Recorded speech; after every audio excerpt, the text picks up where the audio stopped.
Okay, hello there, I'm Dennis. And in this journey, we're going to look at Ultramarine Linux. Now, I just did a video on the installation of it, and this is their homepage right here. And I installed it on real hardware, and that's what we went through that. And today in this journey, we're going to look at in Ultramarine and look at some of the system specs and see what it's capable of doing and this, that, and the other. So let me minimize this, and let's go to all right, so now we're set up on the HP, I think it's a HP 400, a computer. Here we go. So this is the setup on it, and I had downloaded and installed Simple Screen Recorder and installed it and recorded it. So right now we're showing, H-top showing 1.44 gigs, system monitors reporting 1.9 gigs. Let's run a Neo fetch. And this is Ultramarine Linux 37, 64-bit, and it's installed on the HP. We're running the Gnome desktop. Let's get the Etsy OS release, Ultramarine 37.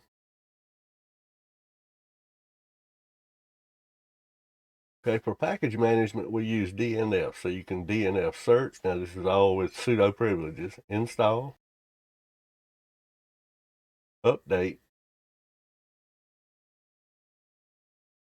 and there's some other functions there, but those are your three ones you're going to be looking for: the search, install, and update. And the second way of getting package management is through the Gnome software store here. So that's two different ways. And after you install it and you enable, all this stuff will be enabled for you.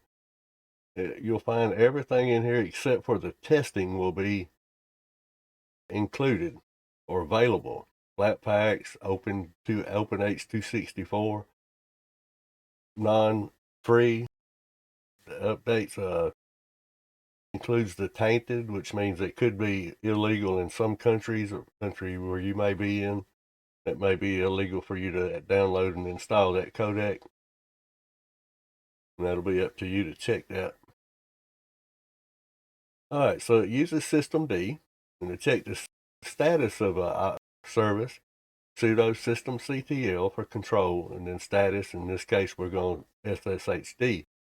Now, in Nobara, it was installed, but it was not enabled by default. Here, it is enabled by default. So you run status, you can start a service, you can enable a service, you can also disable a service, you can stop a service, and you can enable it and start it at that point now.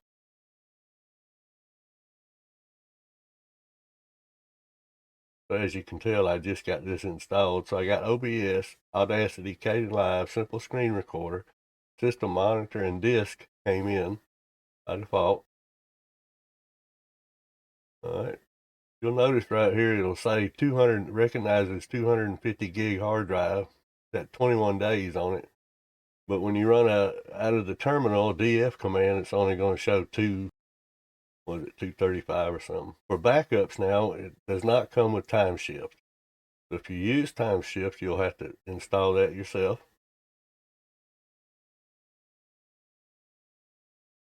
Now you can create a disk image using Gnome disk. I've never done that for an entire system, so I wouldn't know if it works or not. All right, let's see, firewall. We saw that in the applications there.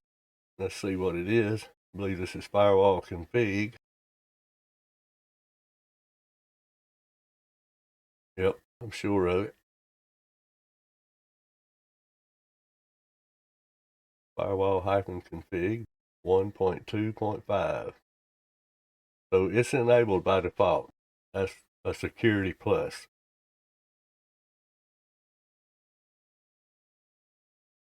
Let's check what groups. During the install, I put myself in two different groups other than the wheel, and that was disk and audio. So there they are right there. That was done during the installation. Now, if you know a name of a group and you need to be in it, you can put yourself in it during the install. Now this right here is really, really cool. I want to run an INXI command just to see if it was there. It was not there, and it asked me, did I want to install it? That's pretty nice. So let's install that. Type in Y and hit enter. Press enter. It'll take just a minute. Yeah, a quick way to find out if it's installed is just to run INXI. But I'm going to give it the capital SAGM. That's System, Audio, Graphics, and Machine. So here you can see it's Ultramarine Linux 37, Gnome desktop, installed on the HP ProDesk 400. And I changed the settings to use X11 instead of Wayland. It comes with Wayland and uses Wayland by default, but I'm still having problems getting some things running. So I changed that. During your login screen, you can change that. And we're using Pipewire. Now, you may want Wayland and you may want to play with it and experiment with it, and that's great, but I like things for just work, and I don't want to have to do a whole lot of stuff to them to make them work. So, all right.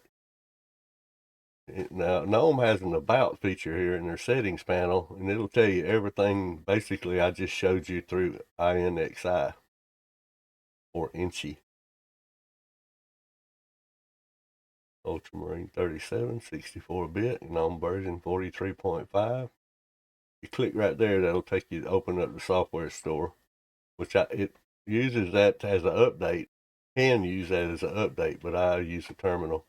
I did install Gnome tweaks. That's why you see the minimize and maximize buttons there. This is Gnome 43.5, Gnome tweaks beta version. Not sure how long it's been a beta version, but when I got the typical programs installed, and all of them work. It was no problem. Comes with this sound recorder, and I heard somebody talking about it the other day, said it was actually a pretty good recorder, and I may try it just to see.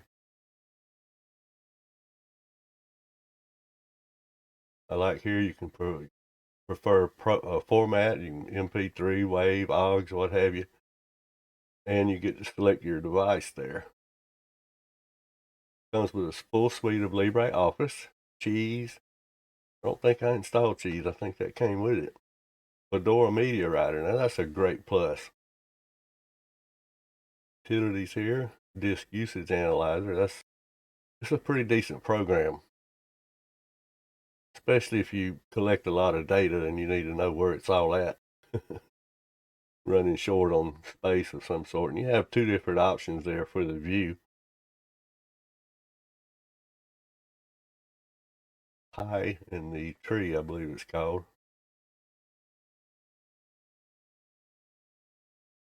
So you can see where everything's actually installed at or stored at. And it'll show you USB drives. It's not limited to just your hard drive. All right. Clapper. I haven't used this yet, but I'm going to just to see how well it works. Looks like it works fine. Okay, so now I kind of got my wagon ahead of my horse again. This is what I was doing. This is how I got to where I was at in the beginning of this, and this was doing installing some software and tweaking it out a little bit. And I run Flatpak list just to see if any were installed, and they were not. But I run a man Flatpak, and it does have the man pages, so that tells me that it was installed by default. So we're going to install Kdenlive, and it's going to have to install all these other things. This is the software, GNOME software. And if you'll see right up under that blue button there where it says install, it shows you Flatpak. So if it's available in the Flatpak, you will have that option to use or not use. Personally, I'm beginning to like Flatpaks. They seem to be more versatile. and consistent across the board. If I install a Flatpak on this machine and I install one on another, a program through Flatpak on one machine, and I do the same on another machine, both of them are going to be the same. But if I use repositories, there's a chance that they won't both be the same. Just one more reason to use a Flatpak.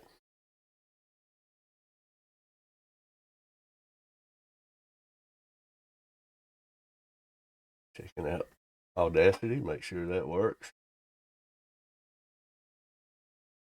And it does. And I didn't have to tell it where to listen or where to play. It just picked it right up. That's pretty nice.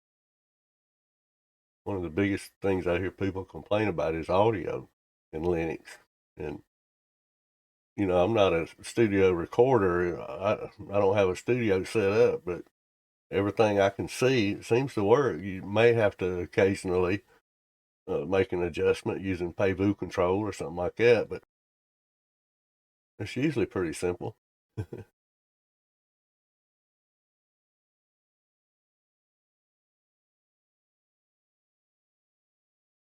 what I'm talking about there? That you had the flat hub, flat packing repository, Ultramarine repository.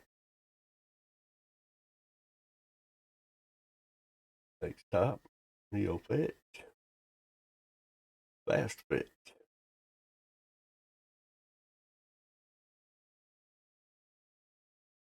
A lot of this stuff you already seen. So let's install Linus. And like I said, the firewall is installed and it is enabled, running. So let's install Linus and let's just see what score it runs. Now I haven't done anything to it other than install those programs and make sure the firewall was enabled, or I checked on the status of the firewall. So let's see what we're going to score here. Sudo Linus audit system.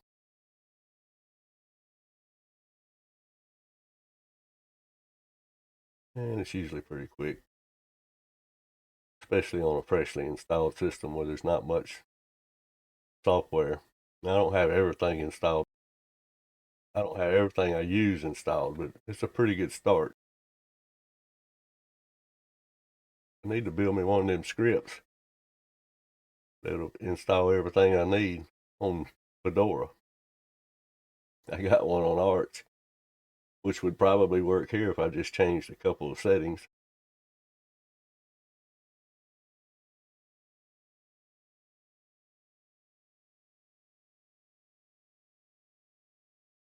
I believe we're getting close to through here. A lot of red there. Here we go. All right. So it's telling you how to customize your settings a little bit there. We scored a 67, which in my experience is not bad. Not the best, but it's not bad. This is Ultramarine Linux.